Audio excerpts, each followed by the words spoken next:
नमस्कार, मैं जया गुप्ता। इस वीडियो में मैं 22 मई 2022 को हुई RSCIT एग्जाम की आंसर की लेकर आई हूँ डिस्क्रिप्शन के साथ। सबसे पहले सबसे सटीक सबसे सही डिस्क्रिप्शन के साथ उत्तर जानने के लिए हमारे चैनल पर बने रहिए।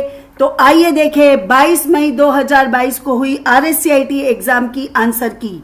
मैं आपको आंसर की बताऊं उसके पहले मैं आपसे निवेदन करूंगी कि यदि आपने अभी तक मेरा चैनल नहीं सब्सक्राइब किया है तो कृपया मेरे चैनल को सब्सक्राइब कीजिए, साथ ही साथ बेल आइकन को हिट कीजिए ताकि मेरे नए वीडियोस के नोटिफिकेशन आपको तुरंत प्राप्त हो।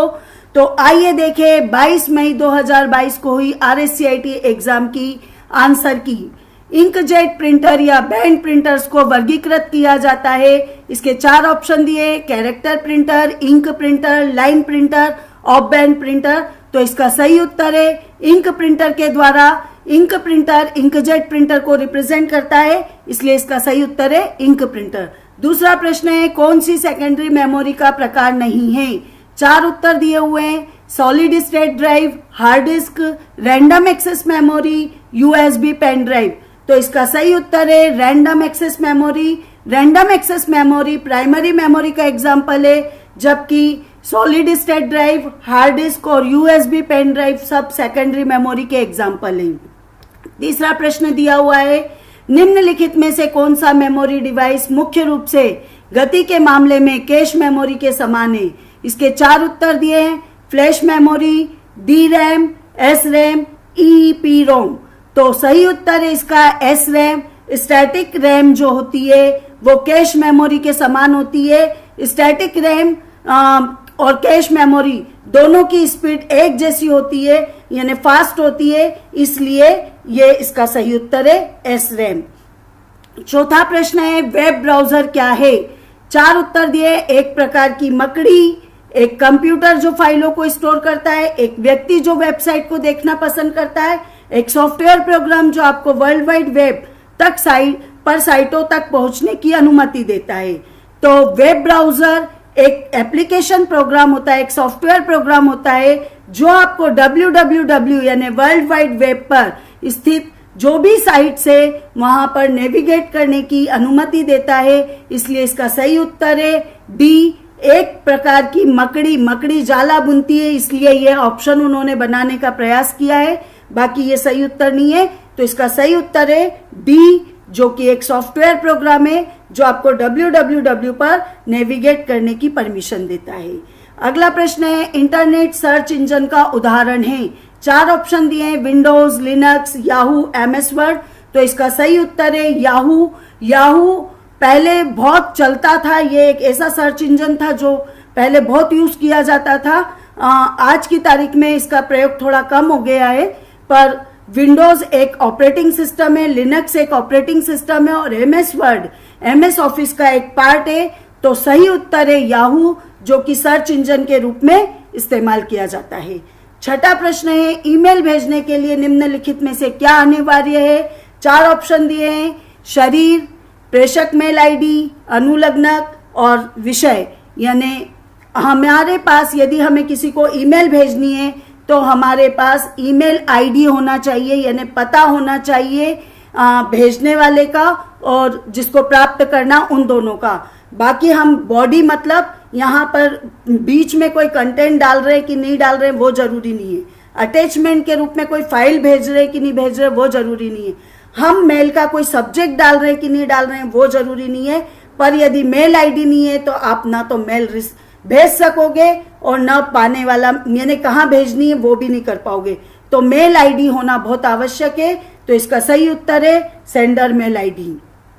अगला प्रश्न है 7वां, MS वर्ड 2010 के किस टैब में हेडर और फुटर विकल्प उपलब्ध होता है। 4 ऑप्शन दिए, insert tab, view tab, page layout tab, print layout tab. इसका सही उत्तर है इंसर्ट टैब। हेडर और फुटर हम फाइल में इंसर्ट करवाते हैं और कोई भी आइटम जो भी हम फाइल में इंसर्ट करवाते हैं वो हमें इंसर्ट टैब में मिलता है, तो इसलिए इंसर्ट टैब इसका सही उत्तर है। 8वां प्रश्न है निम्नलिखित में से कौन सा ई-वॉलेट का वैध उदाहरण है। ई-वॉलेट का मतलब होता है इलेक्ट्रॉनिक रूप से वॉलेट यानी आपका बटुआ, पर्स।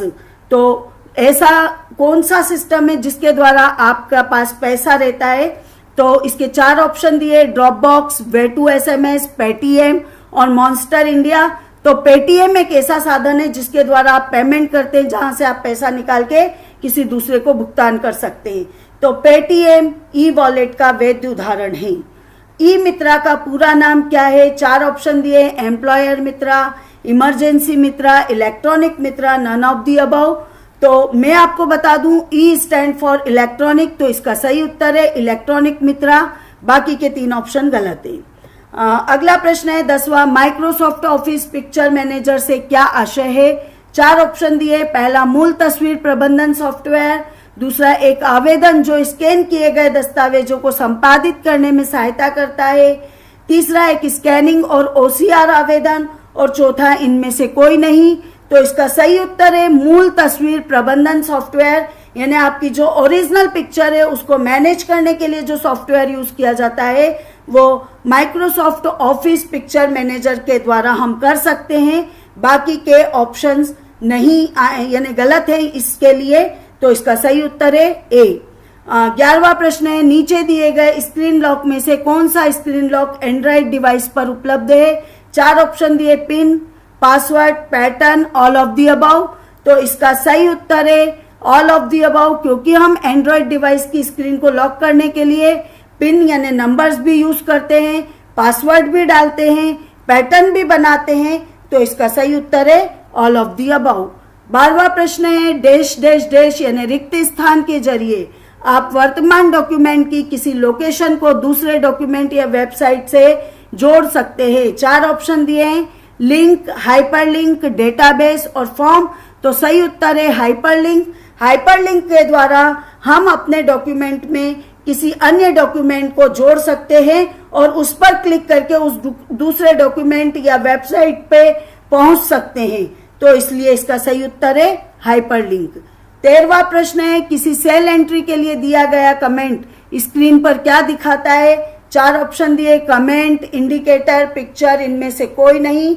तो सही उत्तर है कमेंट। कमेंट यदि हम इंसर्ट करवा रहे हैं तो वो कमेंट ही डिस्प्ले करेगा स्क्रीन पर। अगला प्रश्न है, प्रेजेंटेशन में विद्यमान सभी स्लाइड का एक जैसा प्रदर्शन चाहने के लिए आप निम्न में से क्या उपयोग करेंगे? 4 ऑप्शन है, add slide option, outline view, slide layout option और प्रेजेंटेशन डिजाइन टेम्पलेट। तो प्रेजेंटेशन डिजाइन टेम्पलेट का प्रयोग करके हम सारी स्लाइड का फॉर्मेशन यानी फॉर्मेट एक जैसा रखते हैं, यानी उनका प्रदर्शन एक जैसा हो जाता है। तो इसका सही उत्तर है प्रेजेंटेशन डिजाइन टेम्पलेट। अगला प्रश्न है, इंस्टॉल प्रोग्राम को अनइंस्टॉल करने के लिए क्या करते हैं? 4 ऑप्शन दिए, सेटिंग ऐप के द्वारा, कंट्रोल पैनल के द्वारा, कंट्रोल पैनल के द्वारा और सेटिंग ऐप के द्वारा। दोनों विकल्प सही है और उपरोक्त सभी। तो इसका सही उत्तर है सी, कंट्रोल पैनल के द्वारा और सेटिंग ऐप के द्वारा। विंडोज 10 से पहले के जो भी ऑपरेटिंग सिस्टम थे उनमें हम कंट्रोल पैनल के द्वारा प्रोग्राम को अनइंस्टॉल करते थे, पर विंडोज 10 में कंट्रोल पैनल के द्वारा और साथ ही साथ सेटिंग ऐप की भी सुविधा दी गई है जिसके द्वारा हम प्रोग्राम को अनइंस्टॉल कर सकते हैं। तो इसका सही उत्तर है सी कि कंट्रोल पैनल और सेटिंग ऐप दोनों के द्वारा हम किसी भी प्रोग्राम को अनइंस्टॉल कर सकते हैं। ईमेल पते को ध्यान रखते हुए सही विकल्प है।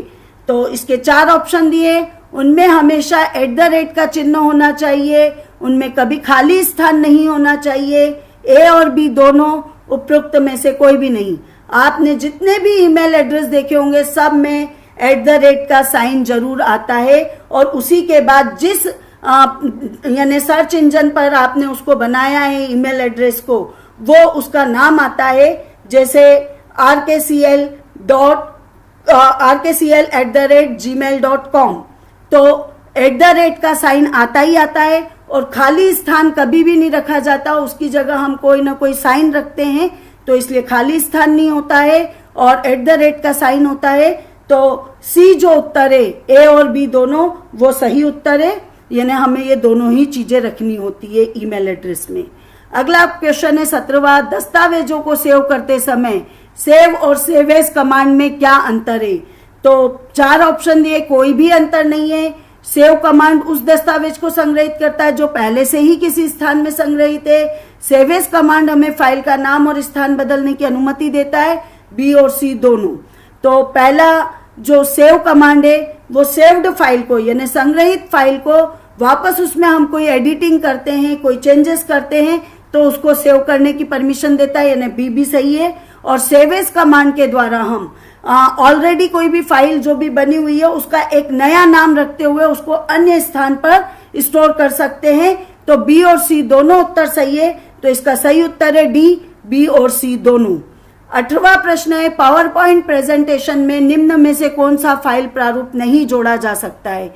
4 ऑप्शन दिए, .jpeg, .htm, .gif और .wav। तो HTM जो फॉर्मेट होता है HTML फाइल का, वो फॉर्मेट पावर पॉइंट में नहीं जोड़ा जाता है, जबकि .jpeg जो कि पिक्चर फाइल होती है वो जोड़ी जाती है। .gif जो कि एनिमेशन फाइल होती है वो भी पावर पॉइंट में हम रखते हैं। .wav जो कि साउंड फाइल होती है वो भी हम पावर पॉइंट में रखते हैं। तो .htm फाइल को हम पावर पॉइंट में नहीं रखते हैं। अगला प्रश्न है, कौन सी कुंजियों के संयोजन से पावर पॉइंट प्रस्तुतिकरण में नया स्लाइड जोड़ा जा सकता है। इसके 4 ऑप्शन है, control X, control N, control M और कंट्रोल जेड। तो सही उत्तर है कंट्रोल प्लस एम, यानी control plus M key press करके हम current open PowerPoint presentation में कोई भी नई स्लाइड ऐड कर सकते हैं, जबकि कंट्रोल प्लस एक्स से सिलेक्टेड टेक्स्ट को कट किया जाता है और कंट्रोल प्लस एन से नया पावर पॉइंट प्रेजेंटेशन ओपन किया जाता है और कंट्रोल प्लस जेड से कोई भी जो पहले कमांड लगाया है जस्ट पहले उसको कैंसिल किया जाता है, मतलब अंडू किया जाता है। तो सही उत्तर है कंट्रोल प्लस एम, जिसकी सहायता से हम पावर पॉइंट में एक नई स्लाइड जोड़ सकते हैं प्रेजेंटेशन के अंदर। अगला प्रश्न है, संक्षिप्त रूप GUI का विस्तारित रूप है। 4 ऑप्शन दिए, general user input, general unused input, graphical user interface, general user interface. तो इसका सही उत्तर है सी, ग्राफिकल यूजर इंटरफेस। आपने देखा होगा कि डॉस जो था वो टेक्स्ट बेस्ड ऑपरेटिंग सिस्टम था, जब विंडोज आया तो वो GUI बेस्ड यानी graphical user interface based operating system था, जहां हम पिक्चर्स वगैरह का प्रयोग कर सकते हैं। तो इसलिए इसका सही उत्तर है GUI। 21वां प्रश्न है, इंटरनेट एक्सप्लोरर है। 4 ऑप्शन दिए, web browser, calculator, music player और चैट रूम। तो इसका सही उत्तर है इंटरनेट एक्सप्लोरर एक वेब ब्राउजर है जिसकी सहायता से हम www पर स्थित यानी वर्ल्ड वाइड वेब पर जो भी साइट है उनको खोलकर देख सकते हैं, उन पे नेविगेट कर सकते हैं। तो इसका सही उत्तर है वेब ब्राउजर। अगला प्रश्न है, संक्षिप्त रूप DIMM का विस्तारित रूप है। Dual inline multimedia model, dual interchange memory module, dual inline memory module, divided inline multimedia module. तो इसका सही उत्तर है ड्यूअल इनलाइन मेमोरी मॉड्यूल, सी इसका सही उत्तर है। 23वां प्रश्न है, इनमें से कौन इनपुट आउटपुट युक्ति नहीं है यानी डिवाइस नहीं है। 4 ऑप्शन दिए, स्पीकर, प्लॉटर, मॉनिटर, ALU। तो स्पीकर एक आउटपुट डिवाइस है जिसके द्वारा हम साउंड टाइप के डेटा को बाहर निकालते हैं। प्लॉटर एक प्रिंटिंग डिवाइस है जिसके द्वारा हम बड़े बड़े पोस्टर वगैरह प्रिंट करते हैं। मॉनिटर से भी हम जो भी प्रोसेस्ड करते हैं वो डेटा सबसे पहले हमें मॉनिटर पे ही दिखाई देता है। तो ये तीनों इन आउटपुट डिवाइसेस है, जबकि ALU CPU का पार्ट है, सेंट्रल प्रोसेसिंग यूनिट का भाग है, अर्थमेटिक लॉजिकल यूनिट कहते हैं इसे। तो डी इसका सही उत्तर है, ALU इनपुट आउटपुट डिवाइस नहीं है। 24वां प्रश्न है, विंडोज में से किसी फाइल या फोल्डर को हमेशा के लिए मिटाने हेतु हम किस कॉम्बिनेशंस का इस्तेमाल करते हैं। 4 ऑप्शन दिए, शिफ्ट प्लस डिलीट की, अल्टर प्लस डिलीट की, कंट्रोल प्लस डिलीट की, नन ऑफ द अबव। तो इसका सही उत्तर है शिफ्ट प्लस डिलीट की। यदि हम शिफ्ट की को प्रेस करके डिलीट की प्रेस करेंगे तो जो भी फाइल या फोल्डर हम डिलीट कर रहे हैं वो परमानेंटली डिलीट हो जाएगा, उसके बाद हम उसे वापस से रिस्टोर नहीं कर सकते हैं। 25वां प्रश्न है, टिम बर्नर्स ली द्वारा दी गई अवधारणा है। 4 ऑप्शन दिए, www, HTML, semantic web, all of the above. तो इसका सही उत्तर है www वर्ल्ड वाइड वेब का कंसेप्ट टिम बर्नर्स ली द्वारा दिया गया था, जिन्होंने यह सोचा था कि एक ऐसा प्लेटफॉर्म तैयार किया जाए जहां पर हम पूरे विश्व से डेटा को एक्सचेंज कर सके, प्राप्त कर सके। 26वां प्रश्न है, निम्नलिखित में से कौन सा भारतीय सुपर कंप्यूटर का उदाहरण नहीं है? 4 ऑप्शन है, परम, अनुराग, AS400, उपरोक्त में से कोई नहीं। तो आप सभी जानते हैं कि भारत का पहला सुपर कंप्यूटर परम था, तो ये इसका उत्तर नहीं हो सकता है। अनुराग भी भारतीय सुपर कंप्यूटर है और AS400 जो है ये अमेरिका का सुपर कंप्यूटर है, इसलिए ये सही उत्तर है कि कौन सा भारतीय सुपर कंप्यूटर नहीं है, तो AS400 भारतीय सुपर कंप्यूटर नहीं है। अगला प्रश्न है, साटा का विस्तारित रूप है। यहां मैं इस क्वेश्चन का आंसर हिंदी वाले ऑप्शन को देखकर दे रही हूं, आप ध्यान दीजिएगा। पहला लिखा हुआ है सीरियल एडवांसमेंट टेक्नोलॉजी अटैचमेंट, जबकि इंग्लिश में लिखा सीरियल एडवांस टेक्नोलॉजी अटैचमेंट। दूसरा है सिंपल एडवांस टेक्नोलॉजी अटैचमेंट। तीसरा है सीरियल एडवांस टेक्नोलॉजी अटैचमेंट। चौथा है सीरियल एडवांस टर्मिनोलॉजी अटैचमेंट। तो इसका सही उत्तर है सी, जिसमें दिया है सीरियल एडवांस टेक्नोलॉजी अटैचमेंट। ये हिंदी और इंग्लिश दोनों में सेम दिया है, जबकि पहले वाले में हिंदी में गलत दिया है, इंग्लिश में सही दिया है। तो इसलिए सही उत्तर सी है, सीरियल एडवांस टेक्नोलॉजी अटैचमेंट। पहले में दिया है सीरियल एडवांसमेंट टेक्नोलॉजी अटैचमेंट, जो कि गलत है। तो सही उत्तर है सी। 28वां प्रश्न है, कर्सर के बाईं ओर यानी लेफ्ट साइड के अक्षर को कौन सी की से डिलीट करते हैं, मिटाते हैं? 4 ऑप्शन दिए, एंड, बैक स्पेस, डिलीट और होम। तो इसका सही उत्तर है बैक स्पेस। कर्सर के लेफ्ट साइड के लेटर को डिलीट करने के लिए हम बैक स्पेस की प्रेस करते हैं। कर्सर के राइट साइड के लेटर को डिलीट करने के लिए हम डिलीट की प्रेस करते हैं। एंड की के द्वारा हम कर्सर कहीं भी हो लाइन में, कर्सर लाइन के लास्ट में पहुंच जाते हैं। और होम की के द्वारा कर्सर लाइन में कहीं भी हो, हम लाइन की शुरुआत में पहुंच जाते हैं। तो इसका सही उत्तर है बैक स्पेस की, जिसके द्वारा हम कर्सर के लेफ्ट साइड के लेटर को डिलीट करते हैं। 29वां प्रश्न है, MS एक्सेल प्रोग्राम में खानों की चौड़ाई और पंक्ति की लंबाई मापी जाती है।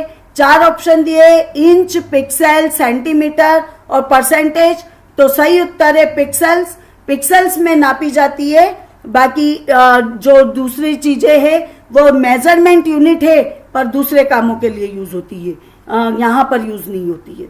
अगला प्रश्न है, जब आप होम टैब में फॉर्मेट पेंटर आइकन पर क्लिक करते हैं तो आप देखते हैं कि आपका mouse pointer dash dash dash में बदल जाता है, एक शेप में बदल जाता है। तो एरो, बीम, पेंट ब्रश और ब्लैक एरो।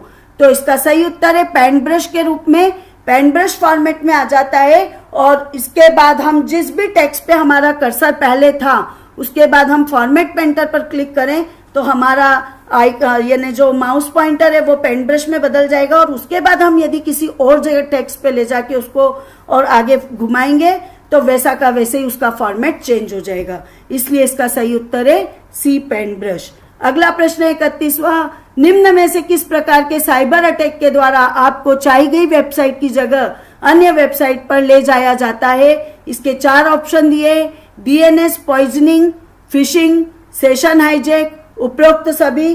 तो इसका सही उत्तर है DNS पॉइजनिंग।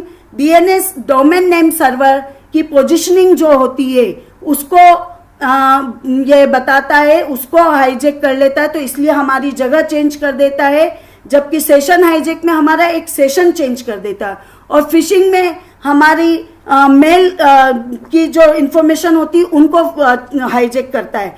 तो इस तरह से सही उत्तर है DNS पोजीशनिंग। कंप्यूटर अनुप्रयोग में कार्य पुस्तिका यानी वर्कबुक मूल रूप से किससे संबंधित है? इसके 4 ऑप्शन है, MS Excel, Adobe Reader, MS PowerPoint, MS Word. तो MS एक्सेल जो प्रोग्राम होता है उसमें जो भी हम फाइल बनाते हैं उसको वर्कबुक के नाम से जाना जाता है, कार्यपुस्तिका के नाम से जाना जाता है। तो इसका सही उत्तर है A, MS एक्सेल। अगला प्रश्न 33वां, कंप्यूटर सिस्टम का एक हिस्सा जिसमें कंप्यूटर निर्देशों पर डेटा होता है। 4 ऑप्शन दिए, सॉफ्टवेयर, चिप, हार्डवेयर, डॉस।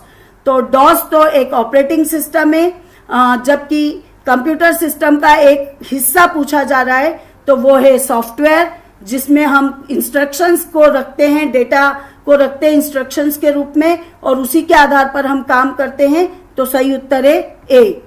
34वां प्रश्न है, किसी भी कंप्यूटर में क्रिटिकल प्रोसेसिंग कंपोनेंट कौन सा है?